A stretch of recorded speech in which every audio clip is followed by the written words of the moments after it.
Bonjour à tous, bienvenue sur France 3 Champagne-Ardenne pour Dimanche en politique, une émission évidemment consacrée à la campagne des législatives dans notre région. Nous avons déjà organisé 2 débats cette semaine consacrés à la première circonscription des Ardennes, celle de Rethel, et de la deuxième de la Marne, celle de Reims-Fismes.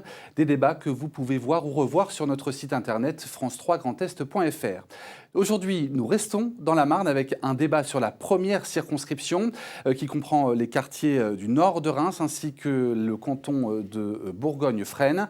Et pour évoquer les enjeux de ce scrutin, je vous présente les invités de ce débat. Avec d'abord Xavier Albertini, bonjour. Bonjour. Vous êtes le député sortant de cette circonscription, candidat du parti Horizon Ensemble pour la majorité, Ensemble pour la République, pardon. Vous êtes également conseiller municipal à Reims. Evelyne Bourgoin, bonjour. Bonjour. Vous êtes la candidate Les Écologistes pour le nouveau Front Populaire. Vous étiez déjà candidate dans ce scrutin en 2022. Et enfin, Adrien Mexis, bonjour. Bonjour. Un nouveau visage dans cette élection. Vous êtes candidat investi par le président du Parti Les Républicains, Éric Ciotti, dans le cadre de l'accord avec le Rassemblement National. Un accord qui a beaucoup fait parler et nous en parlerons aussi. À noter qu'un autre candidat est en lice dans ce scrutin. Il s'agit de Vincent Varlet pour Lutte ouvrière. Nous l'entendrons présenter sa candidature dans quelques minutes. Je vous précise également que nous sommes tenus par l'organisme de régulation des médias, l'ARCOM, à un respect des règles de l'équité dans cette campagne électorale en fonction des résultats des formations politiques aux dernières élections. Voilà pour les présentations. Je vous propose de rentrer dès maintenant dans le vif du sujet avec un thème central dans cette campagne des législatives, celui du pouvoir d'achat. Hier, le nouveau Front Populaire a dévoilé le chiffrage de ces mesures, 25 milliards d'euros dès cette année et à terme des investissements estimés à 150 milliards. Evelyne Bourgoin, ces dépenses, elles sont aujourd'hui nécessaires pour répondre aux besoins de pouvoir d'achat des Français ?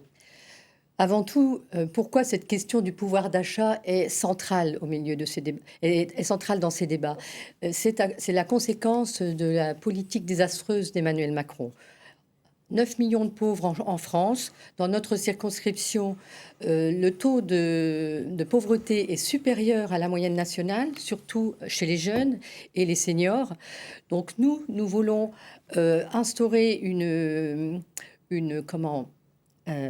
des investissements massifs ? Des investissements massifs et dans un état d'urgence sociale pour redonner à la population de notre pays et de cette circonscription le pouvoir de vivre dignement et non plus de survivre. On parle dès les prochains mois, d'après vos économistes, de 25 milliards d'euros d'investissement. À commencer, les mesures peut-être phares, c'est le SMIC à 1 600 euros.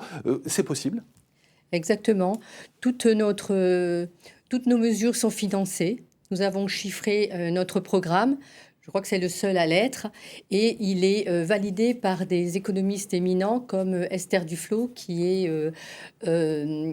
prix Nobel d'économie. Les oppositions parlent de 300 milliards d'estimation de ce programme. Qu'est-ce que vous répondez à ça ? Alors, le programme comprend des dépenses importantes. Elles sont échelonnées sur le contrat de législature et elles sont indispensables pour faire des investissements. Ce ne sont pas des dépenses, ce sont des investissements pour le futur, pour l'avenir de nos enfants. Il faut savoir que ce que nous ne faisons pas là, ce que n'ont pas fait les macronistes avant, nous le paierons au centuple si ce n'est pas fait. Parce que ce sont des mesures qui vont être importantes pour faire face aux problèmes sociaux et pour améliorer la vie des gens et aussi pour le défi climatique. Xavier Albertini, vous entendez ces chiffres, ce chiffrage du nouveau Front Populaire, vous y croyez ? Je vous surprendrai en vous disant que j'y crois, dans la mesure où c'est un remake, une reprise essentiellement de ce que proposait le candidat Mélenchon avec quelques masterisations. Je crois surtout qu'aujourd'hui, il faut être conscient de la situation de la France. Il faut surtout voir ce qui ne va pas bien. Il y a des choses qui ne vont pas bien dans le cadre d'un développement économique parfois compliqué, concurrentiel. Il y a des choses qui vont très bien en France, il faut le reconnaître. Et puis, il ne faut pas systématiquement oublier ce que la majorité relative, et moi, en qualité de député Horizon, j'ai pu porter comme position dans l'hémicycle et généralement dans la circonscription. Le SMIC a augmenté de 6,5% en 2023. Les retraites ont augmenté. Aujourd'hui, c'est une évidence. Les fonctionnaires ont eu un point d'indice qui a augmenté de 3,5%. Et puis, nous avons travaillé sur un certain nombre de sujets. Moi, ce que je constate, et c'est ce que je crains au travers de la proposition, des propositions qu'on dit chiffrées, c'est que quand on évoque un SMIC à 1 600 euros, on s'adresse de façon un peu incantatoire à un ensemble de personnes qui s'appellent des chefs d'entreprise, qui ont à gérer une compétitivité intérieure, nationale et internationale qui est fort. Pour vous, c'est pas tenable, 1 600 euros 1 600 euros, ça peut être un objectif, mais il faut savoir comment on le finance. Moi, dans le programme, et en tout cas dans la réflexion qui est la nôtre aujourd'hui, c'est plutôt de travailler sur une logique évolutive d'un abaissement des charges sociales et également de limiter les impôts. Et puis à côté de ça, travailler sur 2 éléments essentiels, parce que tout ce que l'on peut proposer relève quand même d'une dimension économique. Il faut gagner de la compétitivité pour nos entreprises, ce qui améliorera les conditions générales de l'ensemble des salariés, et puis aussi travailler davantage. Alors vous dénoncez le chiffrage fait par le nouveau Fonds populaire. Je ne dénonce pas, je dis simplement qu'il est utopique. Ils vous répondent, vous proposez de l'austérité. C'est la seule chose que vous avez à proposer. Je propose surtout de reconnaître qu'en France, il y a des choses qui vont très bien. Dans notre circonscription, vous avez des entreprises qui vont bien. Je ne dis pas que sur l'ensemble de la France, tout va très bien. Mais que doit-on faire pour revaloriser les salaires ? Il faut diminuer, il faut travailler sur deux facteurs qui ne sont pas que des éléments politiques, ce sont également des éléments économiques. Il faut travailler sur la compétitivité. Nous avons perdu de la compétitivité dans nos entreprises depuis 2020-2021 pour différentes raisons. Il faut soutenir effectivement une capacité de productivité qui est supérieure, et puis surtout, il faut continuer à aider les entreprises qui effectivement emploient des salariés pour limiter les cotisations sociales. Je note aussi que quand vous augmentez, je vous en prie, quand vous augmentez à 1 600 euros, ça veut dire le SMIC, ça veut dire que vous faites rattraper ceux qui ont le SMIC il y a une diminution par rapport aux autres salaires de l'entreprise. Il va y avoir donc voilà. Et puis dernier élément, et j'en aurai terminé, c'est simplement que quand vous êtes dans une logique salaire-prix, vous avez naturellement, et c'est ce que nous avons essayé d'éviter pendant 2 ans, une boucle inflationniste qui va reprendre. Et c'est en fait, à la fin des fins, les salariés n'auront pas plus de pouvoir d'achat. La réponse, Evelyne Bourgoin. Ce discours-là, nous le connaissons, et nous allons faire rentrer des recettes. Ce que n'ont pas fait les macronistes. En fait, ils proposent toujours la même chose, des diminutions de charges sociales, des diminutions au profit des plus riches, avec cette idée illusoire que tout va ruisseler et que les gens emballeront. Ensuite, nous avons un constat, c'est que ça n'a pas eu lieu, et qu'on est arrivé dans cette situation. Donc nous allons faire entrer des recettes avec effectivement de l'impôt, des taxes, mais qui seront justement seront avec une justice sociale, c'est-à-dire une vraie redistribution des richesses, où nous avons une mesure qui est très importante, qui est l'impôt progressif. C'est-à-dire qu'on va passer de 5 à 14 tranches. C'était marqué au-dessus de... Je voudrais entendre quand même Adrien Mexis, qui n'a pas eu l'occasion de s'exprimer sur la question du pouvoir d'achat. Déjà, quelle ligne doit-on suivre avec vous, celle de Éric Ciotti ou celle de Jordan Bardella ? Alors écoutez, je pense qu'il faut déjà repartir du réel. Pour redistribuer des richesses, il faut les créer. Je pense que la NUPES, sous son nouveau nom, a un programme parfaitement délirant, de répression. Et je ne vous ai pas interrompu, madame. Si vous voulez jouer à ça, ça va être difficile comme débat, je vous assure.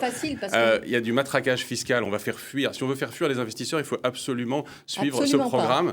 C'est une véritable répression fiscale totalement absurde. Cela dit, je ne peux pas exonérer non plus la majorité de ses responsabilités, car un certain président avait parlé d'argent magique. Or, avec le quoi qu'il en coûte, avec les 1 000 milliards de dettes qui ont été créées sur 7 ans, on a fait perdre à beaucoup d'électeurs et à beaucoup d'hommes politiques apparemment. C'était pour le quoi qu'il en coûte, pour répondre au Covid, il ne fallait pas le faire ? Sur des dizaines de milliards, l'unité de compte est devenue de dizaines de milliards. Donc je pense qu'il y a une lourde responsabilité de la majorité sortante sur ce point. Là, on va dans un extrême total, un chaos financier à venir, puisque Madame raisonne comme si on était dans une économie fermée. Contrairement à vous, notre programme, il est chiffré. Contrairement à vous, quand on promet, des mesures aux gens les plus modestes, vous proposez des mesures aux gens les plus modestes, vous n'avez aucune rentrée de recettes, vous ne proposez que des baisses fiscales. Vos soi-disant rentrées sont la recette pour faire fuir propositions les producteurs de Quelles sont vos propositions ? Le pouvoir d'achat, il se produit. Il faut encourager l'investissement et la production. C'est cela qu'il faut faire. Pour cela, il faut la maîtrise des finances publiques, ce que n'a pas su faire la majorité précédente. J'ajoute une chose, c'est que pour plus de pouvoir d'achat, il faut aussi arrêter de la gauche prétend vouloir aider les bas salaires. Qu'est-ce qu'elle fait ? Par son immigrationnisme, elle les met en concurrence, les bas salaires, avec des immigrés du monde entier qui viennent et qui tirent les salaires à la baisse. Pourquoi la gauche a-t-elle perdu l'électorat populaire et a-t-elle voulu trouver un électorat de substitution dans le communautarisme ? Pourquoi ? Parce que quand on écoutait à l'époque M. pas un Robert Hue et à l'époque les anciens communistes, eh bien, ils étaient contre l'immigration qui met en concurrence les bas salaires et qui tire les salaires vers le bas. Ça, si on met fin à cela, déjà, si on contrôle, si on fait un contrôle efficace de l'immigration, on arrête de tirer le pouvoir d'achat des Français les plus pauvres. Il faut quand même le dire.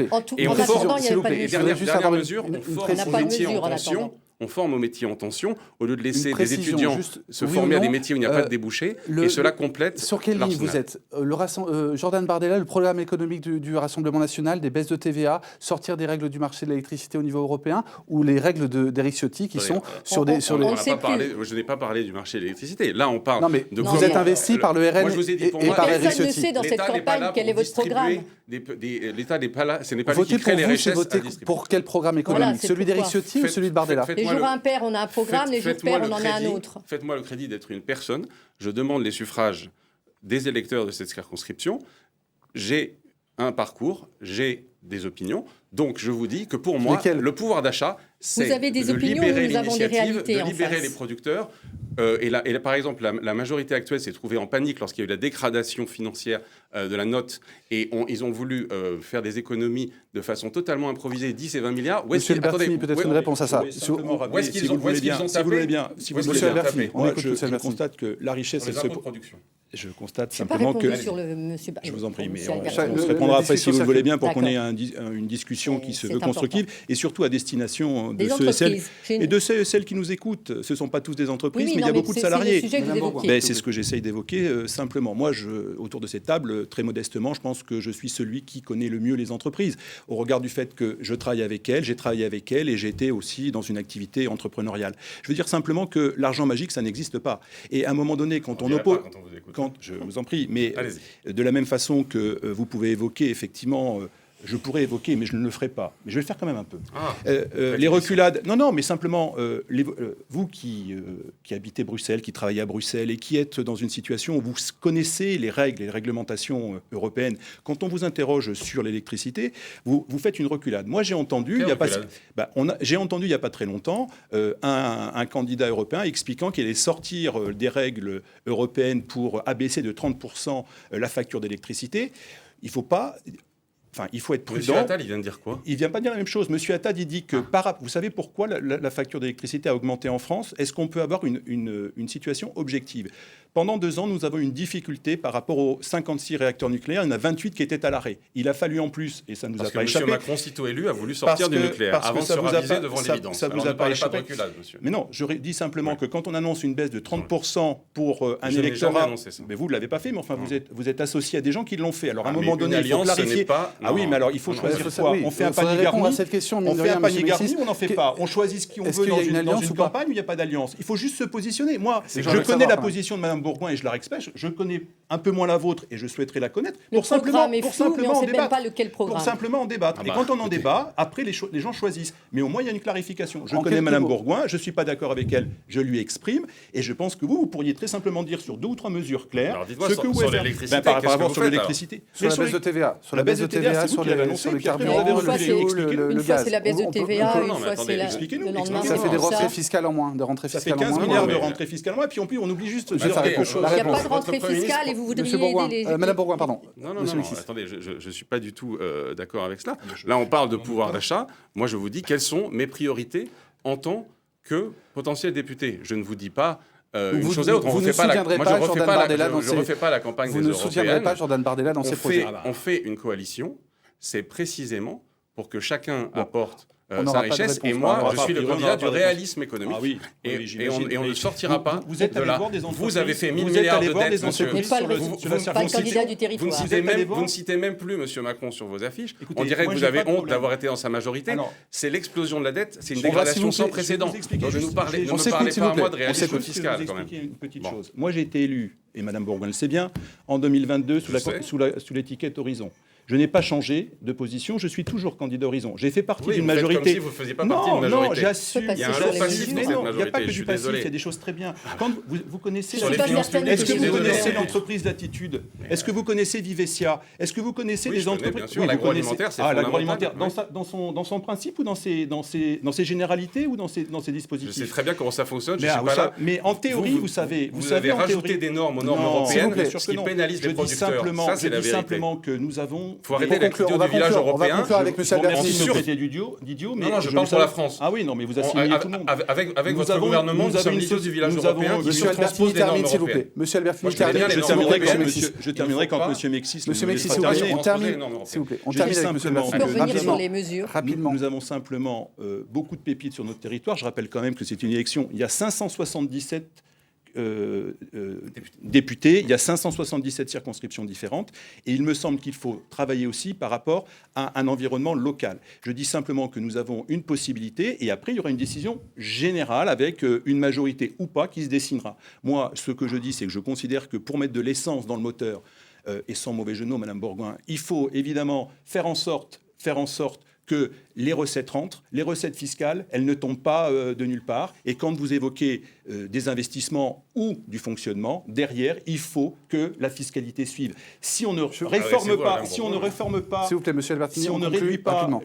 la dette des comptes publics et qu'on ne donne pas aux salariés et aux entreprises la possibilité de fonctionner, eh bien effectivement, nous allons dans le Je bon Je Sans le réforme disais, de s'il l'État, vous plaît, il faut je le dire. disais, il y a un quatrième candidat dans cette circonscription. Il s'agit de Vincent Varlet, un candidat lutte ouvrière. Mesure phare de son programme, un choc de pouvoir d'achat. Je vous propose de l'écouter.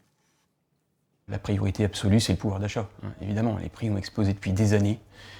Les salaires n'ont pas suivi et c'est plus possible de réussir à payer son énergie, le gaz, l'électricité, son loyer, l'alimentation. Voilà, il faut un choc de pouvoir d'achat immédiat. Il faut que les salaires augmentent et suivent la hausse des prix. Les travailleurs, ils font tout fonctionner cette société et nous, on pense que c'est à eux de la diriger. Et c'est d'autant plus vital que le capitalisme, il nous conduit chaque jour un peu plus vers le précipice. Les travailleurs, c'est les seuls qui ont la force collective de faire reculer le patronat, de renverser le pouvoir de la grande bourgeoisie et d'empêcher la guerre qui se profile et la catastrophe écologique qui nous menace. Un dernier mot sur le pouvoir d'achat, Madame Bourgoin. Oui, je tiens à répondre à M. Albertini qui dit qu'il connaît les entreprises. Moi, je connais très bien les entreprises. Vivescia, c'est un de mes clients. Je suis entrepreneuse depuis 1995 et j'ai travaillé dans l'industrie depuis que je suis lancée. Donc, je connais très bien. Et les mesures que nous allons prendre, elles vont permettre au contraire aux entrepreneurs, les petites entreprises, les artisans, les commerçants, on va les accompagner parce que ce qu'on veut, c'est les emplois qui sont non délocalisables. Au contraire, qu'on les appuie. Donc, non, on n'est pas là-dessus. Comme on n'est pas sur pénaliser les petits revenus. Il y a largement de quoi faire avec l'argent dans ceux qui ont fait des super profits. On va passer maintenant au deuxième thème de ce débat, c'est celui de la sécurité. Il y a quasiment un an, le quartier d'Orgeval à Reims était marqué par la mort d'un jeune de 22 ans. La police a rapidement fait état d'un règlement de compte dans les affaires de trafic de drogue. Monsieur Albertini, que faut-il faire pour endiguer ces trafics et que proposez-vous justement pour régler cette question de la sécurité? Alors, en ce qui me concerne, j'ai été pendant 7 ans adjoint maire en charge de la sécurité à Reims, donc j'ai une connaissance, mais qui n'est pas forcément totale de ce sujet, surtout que l'évolution de la criminalité, en tout cas de l'insécurité, change avec le temps. Je crois qu'il faut savoir de quoi nous parlons. Il y a effectivement des trafics de drogue. Gérald Darmanin a lancé un certain nombre d'opérations place nette sur l'ensemble de la France. Il y en a eu à Orgeval, il y en a eu à Reims par l'ensemble des policiers. Ça fonctionne ? Ça fonctionne. Il y a un certain nombre d'arrestations, de déferments qui ont eu lieu. C'est une situation, c'est une logique de harcèlement par rapport au trafic de drogue.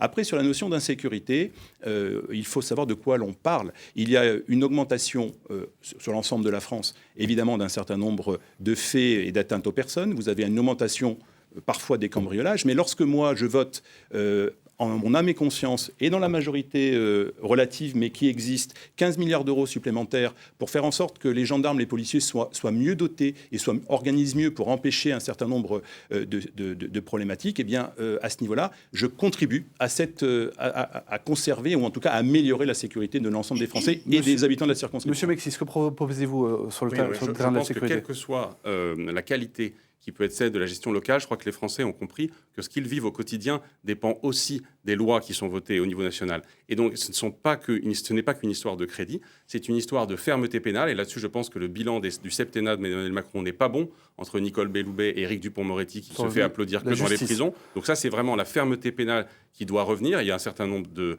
mesures que nous proposons. Les peines planchées, c'est ce que propose Jordan Bardella, c'est ce qu'il faut faire. C'est efficace, ça a été efficace, ça, les peines planchées? Oui, non, mais il y a les peines planchées, quand on voit la barbarie qui peut se manifester à des âges très jeunes, il faut aussi réfléchir à la majorité pénale. Il y a tout un arsenal, une peine rapide dès la première infraction. Il y a tout un arsenal pénal. Mais je veux aussi parler du lien entre insécurité et immigration. Durant les élections européennes, la candidate de la majorité présidentielle, Mme Hayet, a refusé de faire. Qu'on parlait plus oui, mais votre camp, mais assumez votre camp, monsieur. Mais j'assume, mais j'ai pas de problème. Il refuse le lien entre insécurité. Il y a un lien, selon vous, entre insécurité et immigration. Bien entendu, on compte plus depuis 7 ans au moins et plus les agressions et les assassinats et les actes de barbarie qui sont le fait de gens qui ne devraient pas être sur le territoire national. C'est différent d'un fait divers. Et on ne peut pas empêcher. Là, c'est des gens qui n'auraient pas dû être. Vous parliez des émeutes à Orgeval, c'est ça? Vous faisiez allusion à cette... S'il vous plaît.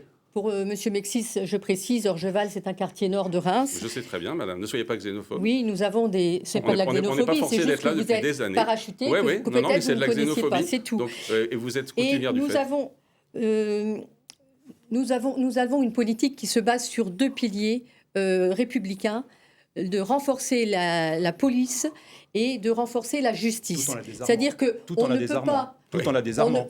Ah non, nous ne désarmons pas la police, nous n'avons jamais dit ça. Alors, d'après le programme du Front Populaire... Dans les manifestations, c'est différent. Interdiction des lanceurs de balles de défense. Des moyens à la justice, parce que, en fait, dans ce pays, les magistrats réclament depuis tellement de temps qu'ils aient plus de moyens. Quand vous avez des dossiers qui mettent un temps fou et est-ce que les députés que vous soutenez, Madame Bourgoin, pardonnez-moi de vous couper, Madame Bourgoin, est-ce que les candidats que vous soutenez, moi j'ai une question à vous poser, et le groupe Front Populaire et tous ceux qui étaient dans l'hémicycle, est-ce que ceux-ci ont voté la proposition de M. Dupond-Moretti qui a augmenté de 7,7 milliards les crédits pour embaucher 1500 magistrats supplémentaires et pour ajouter des greffiers et 10 000 personnes supplémentaires. Vous les avez votés? Est-ce que ceux qui... La réponse, s'il vous plaît, de Mme Bourgoin. Il faut plus de police, de proximité, parce qu'en fait, on a enlevé la proximité dans les quartiers, la police de proximité. Madame. La proximité, aujourd'hui, le rapport a changé. On a enlevé les éducateurs de rue. Mais on a enlevé... On n'a pas enlevé les éducateurs de rue, c'est pas vrai. C'est terrible, ça ne résout rien, on sait très bien, madame. C'est des concepts. Quand on écoute, s'il vous plaît. On ne peut pas les écouter, on ne peut pas résoudre les problèmes, les désamorcer avant qu'ils existent. J'ai fait 995 déplacements dans la circonscription. Vous pensez que quelque part, je suis ou pas... La police de proximité, ça ne fonctionne pas? La police de proximité, c'est un concept qui peut être mais envisagé. Vous êtes dans tout répressif, il n'y aura pas assez de places de prison, il n'y aura pas assez de... Pendant que j'étais adjoint au maire de Reims, j'ai fait du rappel à l'ordre pour faire de la prévention. Ne me dites pas ça. Ne pouvez pas assumer des... Vous ne pouvez pas systématiquement plaquer des choses. Le rappel à l'ordre, vous connaissez les expérimentations du rappel à l'ordre. J'ai reçu plus de 170 élèves. J'ai reçu plus de 170 élèves qui étaient décrocheurs avec leurs parents. J'ai fait en sorte d'éviter qu'ils aillent devant le procureur de la République. On a tenté de les remettre. Et tous ces éléments-là, c'est pas de la répression. On va déjà avancer vers le dernier thème. Ce n'est pas de la répression, c'est de l'accompagnement. Ils sont en attente pendant tellement de temps. C'est pas possible. Vous êtes dans une logique utopique où le rapport... C'est pas du tout de l'angélisme. Nous, on ne se base pas sur des rumeurs de réseaux sociaux pour savoir les choses. On prend des chiffres réalistes. Vous essayez de masquer les faits quand ils éclatent sur les réseaux sociaux. On a compris que vous n'étiez pas du tout d'accord sur ce thème de la sécurité. On va passer au dernier thème déjà de cette émission, c'est celui de la transition écologique, avec un fait d'actualité qui a concerné cette circonscription. C'est l'abandon de la ZAC, de la zone d'activité concertée de Pomac-le-Bazancourt, qui était voulu par le Grand Reims pour créer un pôle leader européen de la bioéconomie. Une réaction déjà, Madame Bourgoin, vous regrettez cette décision ? Sur l'abandon de la ZAC. Est-ce qu'il faut... Non, je ne regrette pas du tout cette décision. J'étais moi-même aux côtés des habitants de cette zone. Il ne faut pas accompagner l'excellence dans la bioéconomie dans notre département ? Il y a 2 choses. C'est-à-dire que là, nous sommes à toujours mettre en avant une extension. Nous, ce qu'on veut, c'est que en face, il faut savoir qu'en face de la 4 voies, il y a la zone des Sauettes, je la connais très bien, c'est tout près de chez moi, qui n'est pas occupée, qui n'est pas remplie, mais on veut déjà bétonner encore, bitumer encore d'autres terres. Donc ça, Il faut que tous ces projets qui sont inutiles, parce qu'on peut le développer autrement, qui sont inutiles, on doit les... Une mesure pour encourager la transition écologique, une mesure urgente qu'il faut faire selon vous. Rapidement, il nous reste déjà très peu de temps. Sur le plan écologique, nous avons renforcé les moyens pour isoler le maximum de logements, parce qu'il y avait des annonces qui avaient été faites, on a rétropédalé et c'était déjà pas à la hauteur de ce qu'il fallait faire. Monsieur Mexis, il faut accompagner la transition écologique. Comment comptez-vous le faire? Écoutez, moi je suis pour une économie libre. Au lieu de caporaliser les gens, il y a une passion dans ce pays, notamment à gauche, mais également le gouvernement sortant. On est incapable de maintenir l'ordre, mais en revanche on caporalise les gens dans les détails de leur vie. Moi je dis par exemple qu'il faut une taxation carbone exigeante sur tous les domaines, et ensuite c'est aux producteurs de s'adapter. On n'a pas à leur dicter les détails techniques de ceci ou cela. Donc une taxation carbone avec des mesures comme ça, aux frontières dans 50 et à ans, l'intérieur de la hein. France, pas du tout. Il suffit de la mettre au bon niveau, Ah bah madame. oui, mais oui, l'économie, si c'est pas trop votre c'est truc. ce qu'on fait depuis un moment. donc, et puis ça, n'arrive non, pas. on le fait pas du tout. Comment on accélère le mouvement pour les consommateurs? La taxation carbone incitative. est balbutiante au niveau de l'Union européenne. Il y a un bon début, mais elle est que sur des matériaux isolés. Il faut le faire aussi sur les produits importés et une taxation carbone de cette sorte, parce que c'est bien beau de vouloir s'acharner sur les Français. C'est fait déjà. Non, c'est sur une toute petite partie. Maintenant, il faut l'élargir. C'est bien beau de s'acharner sur les Français, mais la vraie guerre pour le climat, elle est par cette taxation carbone de faire en sorte que dans les pays d'origine, on baisse. On écoute M. Albertini. Les grands pollueurs, ce sont les pays tiers de l'Union européenne. À votre question, est-ce que c'est une bonne ou une mauvaise chose? Moi, je constate que... Sur l'abandon de la ZAC. Sur l'abandon de la ZAC. Je constate qu'il y a eu 3 conseils municipaux qui se sont réunis, chacun dans leur commune, et qui ont choisi. Je trouve qu'en termes de démocratie, c'est plutôt une bonne chose. C'est-à-dire qu'ils ont eu le droit de pouvoir s'exprimer, et 2 des 3 ont décidé de ne pas suivre la ZAC. Comment on encourage, comment on accélère je constate simplement que cette ZAC qui avait des effets positifs, en l'occurrence un aménagement, une limitation de hauteur, était dans une logique consensuelle et n'a pas été retenue. Dont acte, mais ce qui est le plus important encore par rapport à la situation locale, c'est qu'il y avait une déviation que certains voulaient associer à la ZAC, sous-entendu si la ZAC venait à tomber ou ne pas se réaliser, la déviation ne se réaliserait pas non plus. Et là encore... C'est du chantage que vous faites aux habitants. Mais non, madame, c'est Ils ont besoin de du cette pragmatisme. Cette déviation, il n'y a pas de chantage. chantage. Je le connais très bien. Alors, madame, ce n'est pas du chantage, c'est une bonne... Mais c'est du chantage. C'est une bonne façon de penser les choses. Simplement, ce qui s'est passé, c'est que le président du Grand Reims et le président ils ont déjà de la poussière. C'est déjà la fin de cette émission. On laisse M. Albertini conclure. Et ont annoncé qu'ils allaient faire en sorte que cette déviation ait lieu. Ils ont annoncé un calendrier et on a mis en place une personne qui est là pour la concertation. On a une proximité. C'est déjà la fin. Et c'est donc la meilleure façon de faire entendre la voix des habitants de cette première circonscription. C'est la fin de ce débat. Merci beaucoup d'avoir participé. La campagne se poursuit maintenant sur le terrain et sur France 3, nous vous proposerons 3 autres débats mercredi soir à partir de 19h45 sur notre antenne. D'ici là, Dimanche en politique continue sur France 3. Très bon dimanche à tous.